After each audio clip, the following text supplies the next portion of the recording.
안녕하세요. 오토기어 김정민입니다. 간혹 가다가 전기차 얘기하면서 차값이 2천만 원인데 배터리가 2,100만 원이랍니다. 이게 말이 됩니까? 이 좀 배터리에 대해서 약간 좀 생소하신 분들은 정말 불합리하고 이게 말이 되는가 생각하실 수 있겠지만 말이 됩니다. 그것도 최근 들어서 상당히 저렴해진 거예요. 배터리는요, 사실 리튬 이온이 처음 개발된 게 1985년이고 요게 상용화된 게 91년입니다. 그리고 본격적으로 자동차용 배터리로 대량 생산되기 시작한 시점이 2010년입니다. 그러니까 대략적으로 대량 생산이 시작된 그 대량 생산도 전기차 종류가 뭐 몇 개 안 됐어요. 닛산 리프라든지 아이미브 뭐 이런 차들이 2009년, 2010년도에 나오면서 조금씩 대량 생산이 되기 시작을 했고, 테슬라가 2012년에 모델 S를 내면서부터 수요가 빠르게 증가를 했습니다. 그러니까 본격적으로 수요가 증가한 시점은 2012년 정도라고 보실 수 있고요. 그 다음에 앞다퉈서 배터리 시설을 확충해서 물량을 쏟아내기 시작한 시점은 대략 2017년 정도라고 보시면 됩니다. 이때가 이제 모델 3가 나오고 글로벌 자동차 기업들이 전기차 전략을 수립하면서 전기차를 빠르게 수요 확대를 해나가기 시작한 원년입니다. 배터리가 그러니까 본격적으로 대량 생산이라고 할 만한 시설을 갖추고 쏟아져 나온 건 한 5년 정도 된 겁니다. 지금 이제 그러면 이 코나 EV나 이 포토 EV에 들어가 있는 배터리만 해도 이게 2,100만 원이다.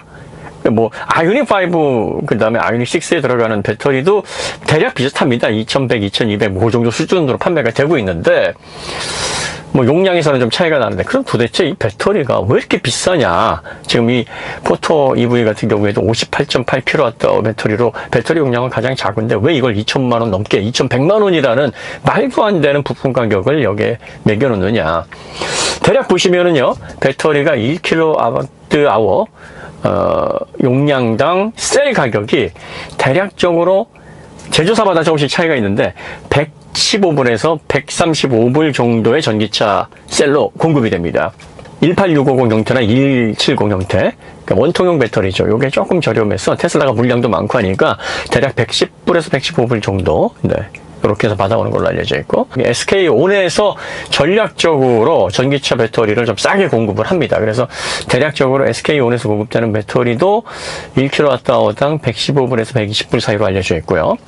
LG 에너지솔루션은 한 130불에서 140불 사이 이렇게 가격이 책정이 됩니다. 삼성 SDI 같은 경우에는 평균 뭐 한 170불, 180불 잡히기도 하는데, 플러그인 하이브리드용으로 공급되는 배터리는 이게 전기차용에 비해서 물량이 좀 작아요. 그렇기 때문에 단가가 물량 대비해서 단가가 정해지기 때문에 여긴 조금 더 단가가 비싸게 잡히는 그것 때문에 이제 가격이 좀 비싸게 노출이 되어 있는 겁니다. 그럼 이제 평균 잡아서 1kWh당 셀이 130불이라고 한번 책정을 해보겠습니다. 근데 이 130불이 셀만 그렇다는 거예요. 셀을 갖다 주고 이걸 셀을 전기차에 넣을 수는 없잖아요. 그 셀을 어떻게 가공을 해야 되냐면 일단 모듈로 묶어야 됩니다. 18650도 또 2170도 모듈로 묶어요. 그런데 이제 주머니 형태, 이 파우치 형태는 요게 이제 프레임 역할을 못하니까 모듈로 된 케이스로 묶고, 18650이나 2170 같은 경우에는 그냥 모듈로 구획화를 해서 케이스로 담기는 모듈이 아니라 이제 모듈로 일정 개수가 묶여서 전체 팩을 구성하는 방식으로 해서 이제 연결이 되는 요 차이가 있습니다. 그러니까 모듈로 만들어야 돼요. 그 다음에 이걸 또 팩으로 구성을 해야 됩니다. 그러니까 모듈 팩으로 가공을 해야 되고, 각 부분을 또 이제 다 연결을 해야 되겠죠. 자, 그 다음에 BMS가 들어가야 되는데, 그 BMS가 전체 BMS가 들어가고 서브 BMS라는 게 또 들어갑니다. 자, 그 다음에 방수 방진 기본적인 설계를 해야 되기 때문에 하우징도 이제 튼튼하게 만들어야 되고, 화재 방지 관련된 기술도 들어가야 됩니다. 그리고 케이블도 연결하는 와이어라고 해야죠. 예, 전선 같은 경우에도 보통 전기차는 뭐 400A, 500A 엄청난 전류량이 들어가기 때문에 이 전류량이 증가하게 되면은 저항을 낮추기 위해서 전선 와이어 두께를 굵게 해야 됩니다. 그리고 관련해서 피복이라든지 접속 단자를 또 오토모티브 규격에 맞게 방수 방진에 맞춰서 안정성 있게 구성을 해야 돼요. 이것도 굉장히 비용이 많이 들어갑니다. 들어가는 게 너무 많아요. 그 다음에 요게 이제 일반적인 배터리의 C레이트와는 달리 막 3C레이트, 4C레이트, 높게는 막 5, 6, 7 막 이렇게 높은 고방전을 일으켜야 되기 때문에 발열 제어 관련된 냉각 관련된 설계도 굉장히 치밀하게 되어 있어야 됩니다. 불나면 안 되니까 또 거기에 대한 대비도 되어 있어야 되고요. 그러니까 셀 가격만 대략 평균 작업상 130불로 높게 보면 모듈 팩에 전기차에 들어가는 고방전에 맞춘 안전설비와 또 그걸 가공하는 뭐가 필요합니까? 인원이 필요합니다. 노동자들이 필요합니다. 기타 부자재까지 다 합치게 되면 1kWh당 한 200불 정도가 들어간다. 이렇게 보시면 됩니다. 이 순수 원가예요. 배터리도 초기 불량이 있으니까 이것도 AS를 해줘야 됩니다. 그죠? 리콜 되면 또 다 바꿔줘야 되니까. 셀만 평균 잡아서 대략 130불 정도, 1kWh당 그 정도 비용이라면 이걸 어셈블리로 구해원했을 때 뭐 인건비까지 모든 부대 비용 다 시설비까지 합치게 되면 대략 1kWh당 100불 가까운 비용이 들어간다. 이렇게 보시면 됩니다. 그러면 60kWh 배터리를 구성할 때 적어도 한 14,000달러 정도의 비용은 지출을 해야 된다는 겁니다. 뭐 2천만 원이다, 2,100만 원이다, 2,400만 원이다 하는 배터리 팩 가격이 덤탱이를 씌우기 위한 가격이 아니라는 이해를 하실 수가 있는 거죠. 그러면 배터리 관련해가지고 그럼 안 남고 파는 거냐? 그렇지는 않습니다. 조금은 남기죠. 하지만 워낙에 지금 배터리가 소지에 들어가는 돈, 가공에 들어가는 돈이 너무 비싸서 여기에다가 자동차를 만들듯이 아니면 공산품을 만들듯이 마진을 책정해버리면 전기차 가격이 1억을 넘어가 버립니다. 그러니까 그걸 누가 사겠습니까? 쉽게 말씀드려서 보조 배터리를 제가 좀 가지고 왔는데 3.6V 10,000mAh 보조 배터리입니다. 36Wh잖아요. 이 36Wh가 아이오닉5가 72.6이니까 요런 게 2,000개 들어가는 겁니다. 2,000개. 요거는 20,000mAh짜리인데 요건 72Wh니까 요거는 1,000개가 들어가는 거예요. 그럼 단순하게 이게 뭐 2,000개니까 곱하기 2,000 이게 얼마 판매되니까 대충 그 정도 가치겠구나 생각하시겠죠? 하지만 이런 보조 배터리는 되게 단순한 구조예요. 그러니까 C레이트 높은 방전이 일어나지를 않는 구조입니다. 그러다 보니까 전기차처럼 고 C레이트에서 생기는 문제에 대한 대비를 할 필요가 없어요. 그러니까 BMS도 훨씬 단순하고 여기에 뭐 냉각 장치나 이런 걸 들어가는 거 아닙니다. 화재 확산 방지 뭐 이런 거 들어가는 거 아니에요. 그러니까 전기차 같은 경우는 이거보다 훨씬 더 고성능의 고방전의 안전 설계가 더 들어가 있기 때문에 단순 계산으로 2,000 곱하기보다 더 많은 비용이 들어간다고 하는데 고속 충전이 가능한 이 배터리가 10,000mAh 이게 한 3만 원 정도 됩니다. 그럼 단순하게 곱하더라도 한 6천만 원 나오는 거 아니에요.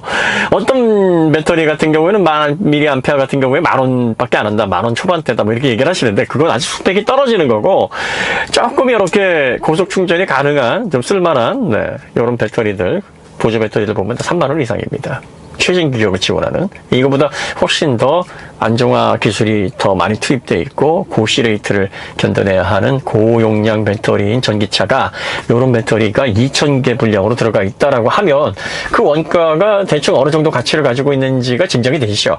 물론 물량이 많아지게 되면 거기에 따라 가격 하락은 일어나게 되는데 거기 배터리에 들어가는 양극재, 니켈, 코발트, 망간이라든지 리튬이라든지 이런 것들은 국제 시세가 정해져 있어요. 그러니까 리튬은 최근에 3배 이상, 작년 대비 3배 이상 올랐다고 하고 니켈, 코발트 같은 경우에는 지금 많이 떨어지고 있습니다. 전쟁으로 인해서 니켈은 한 5만 불 근처 이상까지 갔다가 지금 2만 1,000불대로 떨어졌고 코발트도 10만 불 가까이 갔다가 지금 5만 1,000불대로 좀 떨어져 있는 상태입니다. 이게 오르락 내리락 하는 굉장히 가격이 불안정하지만 일단 그래도 기본적으로 들어가는 원가는 정해져 있다. 그러다 보니까 60kWh의 배터리라고 해도 이걸 모듈 팩으로 해서 전기차에 얹게 되면 2,100만 원이라는 판매 가격이 당연하게 나오는 가격이다라고 하는 거죠. 수요 확대를 통해서 배터리 가격이 막 빠르게 내려가고 있기는 합니다. 근데 최근에 이제 코비드 사태와 전쟁의 여파로 배터리 가격이 내려가는 속도가 역전이 되거나 아니면 너무나 앞으로 전망이 불투명한 게 아닌가 뭐 이런 얘기가 나오고는 있습니다만 다시 이제 원자재 수급이라든지 경제 흐름이 정상화가 되는 2024년도쯤에는 예정대로 배터리가 빠르게 가격 안정을 찾아가지 않을까 그렇게들 예상들은 하고 있습니다. 자, 그런데 이제 문제는 이렇게 비싼 배터리를 탑재를 하고 있는데, 제조사에서, 그러면 이렇게 비싼 부품을 보호하기 위한 보호 장치들이 좀 있어야 되는 거 아니냐. 이렇게 좀 롤케이지 같은 것도 만들어 놓고, 하부에 카본 같은 것도 좀 만들어서, 뭐 이렇게 바닥에 부딪혔을 때, 케이스가 파손돼가지고, 그 파손 부위, 조그만한, 이 손톱만한 것 때문에 배터리를 교환해야 되는 불합리한 경우가 있는데, 이런 것들을 제조사에서 좀 막아야 되는 거 아니야? 라고 이제 말씀을 하시는데, 맞습니다. 이게 제조사에서 이렇게 해주는 게 맞아요. 이 제조사에서 그거 왜 안 할까? 이 배터리는 팔아도 남는 게 없다라고 생각을 하니까 배터리에 최소한 플러스 요인이 되는 원가 상승분을 만들려고 제조사를 하지 않습니다. 카본 커버라든지 또 롤케이지를 만들게 되면 이것도 원자재 가격이 또 몇십만 원 상승을 하게 되는데 대당 뭐 3, 40만 원 이게 한 대로 보면은 별게 아닌데, 뭐 몇만 대, 몇십만 대 넘어가게 되면은 수익에 결정적인 타격을 줄 수 있는 원가 상승이라 제조사에서 그걸 안 하는 거예요. 그걸 안 하면 결과적으로 배터리 파손으로 인해서 생기는 그런 수리는 제조사가 사실 책임을 지는 범주에서 벗어납니다. 그러니까 소비자가 외부의 요인에 의해서 배터리 파손으로 인해서 이걸 교환하게 되면 이건 제조사가 무상 AS로 해주는 게 아니라 보험이라든지 아니면 유상으로 처리를 해줘야 되는 부분이기 때문에 굳이 배터리 커버를 만들어주지 않아도 제조사에게는 크게 손해가 날 확률이 거의 없다라고 보는 거예요. 이게 사실은 가장 큰 문제죠. 그 배터리의 보호를 제조사가 원천적으로 어떤 환경에서든 배터리가 망가지지 않게는 못하지만 최소한 그 환경을 방지할 수는 있는데 그걸 원가 상승 부담 때문에 안 하는 거고, 그걸 안 해도 결과적으로 배터리가 파손으로 인해서 생기는 수리는 우리가 무상 수리의 범주에서 벗어나는 거기 때문에 결과적으로 이걸 교환하더라도 우리는 제 가격을 받고 교환을 해줘서 손실이 없다라고 생각을 하기 때문에 안 하는 거예요. 그러니까 이게 일단 제조사에서 이거를 해결을 해야 됩니다. 배터리 커버를 제대로 만들어야 돼요. 지금 배터리 커버들이 제대로만 만들어져 있으면 배터리가 작은 파손으로 교환이 되는 그 상황을 막을 수가 있습니다. 특히 포토 EV 같은 경우에는 상당히 구조적으로 취약해요. 프로펠러 샤프트 공간이 있어야 되기 때문에 공간을 비워놔서 양쪽에 좀 두툼하게 두 개의 배터리가 들어간단 말이에요. 그렇기 때문에 이 상용차, 트럭으로서는 전고가 좀 낮습니다.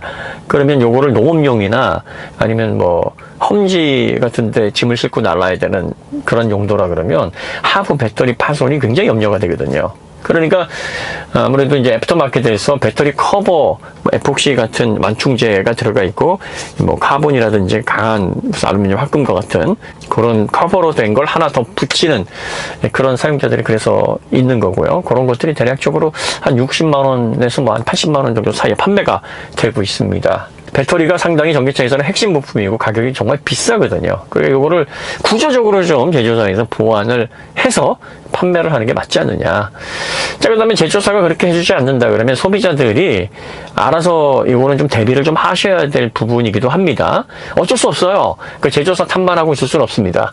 소비자들도 대안을 생각을 하셔야 됩니다. 그러니까 배터리가 일반 도심에서 왔다 갔다 할 때는 사실 지금의 구조, 전기차의 그 정도 전고나 그 마무리 정도, 마감 정도면 크게 문제가 일어날 확률은 별로 없다고 보여지는데, 좀 비포장을 많이 가시거나 뭐 농사용으로 사용하시거나 험로를 가시는 분들은 이 하부 쪽에 추가적으로 배터리 커버 보완을 하셔야 그나마 안심하실 수가 있으실 거예요. 그런다 할지라도 강한 충격을 뭐 사전에 다 막아줄 수는 없겠지만 아주 작은 상처로 인해서 배터리를 교환을 하면서 2,100만 원 이상의 보험으로 한다 그래도 보험 수가에 엄청난 그 부담이 생겨서 결과적으로 나중에 토해내야 될 돈이 상당히 많아집니다. 그러니까 이런 부분에 대한 대비가 좀 되어 있어야 되고요. 배터리 구독 얘기가 나오는 것도 이제 그 얘기예요. 배터리를 리스로 돌려서 배터리 부담을 빨리 줄이게 되면 전기차가 빠르게 대중화되는데 결정적인 그런 촉매가 되지 않겠느냐. 배터리가 워낙 비싼 부품이고 이걸 가격을 어떻게든 낮춰야 되는데 빠른 시일 내에 해결될 수 없는 부분이기 때문에 이런 방식으로 제조사가 일단 리스로 이걸 상환해서 받되 초기 투자를 제조사에서 하고 소비자들에게 조금 부담을 덜어주게 되면 이게 대수를 늘려서 출고가 많이 되면 이제 규모의 경제 제조사가 도달했을 때 수익을 얻을 수 있으니까 이렇게 하게 되면 좀 더 빠르게 전기차가 대중화될 수 있지 않겠느냐. 뭐 이렇게 얘기를 하는 건데, 현재 배터리 수리비로 요구되고 있는 뭐 2천만 원, 2,100만 원 이 돈이 허무맹랑한 돈이 아니에요.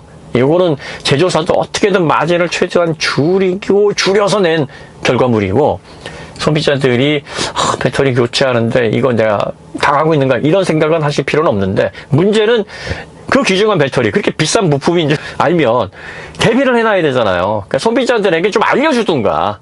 소비자들이 이건 비싸니까 지금 저희가 이걸 커버를 해야 맞는데, 커버를 하게 되면 또 수익 문제가 있을 수 있으니까 이 커버까지는 저희가 못했으니, 험로 다니실 분들은 이렇게 커버하시면서 보호를 충분히 하셔야 나중에 잦은 그런 충격에 따른 사소한 손상으로 큰 돈이 나가는 걸 방지할 수 있습니다. 이거 알려줘야 됩니다. 저희가 배터리 팩을 처음 봤을 때는 뭐 간단하게 아주 잘 내구성까지 구현되어 있는 것처럼 그렇게 보여요. 왜냐하면 그 내부를 뜯어볼 수가 없으니까. 그런데 실질적으로 도심 환경에서 A2B용으로 이용하는 데는 문제가 없지만, 이렇게 아래쪽에 충격을 받는 험로라든지 그런 환경에 노출되게 되면 배터리 팩 하부 쪽에 파손이 의외로 잘 일어날 수 있다. 네, 오늘은 배터리에 대한 이야기 잠깐 드렸습니다. 다음에 더 좋은 컨텐츠로 찾아뵙도록 하겠습니다. 감사합니다.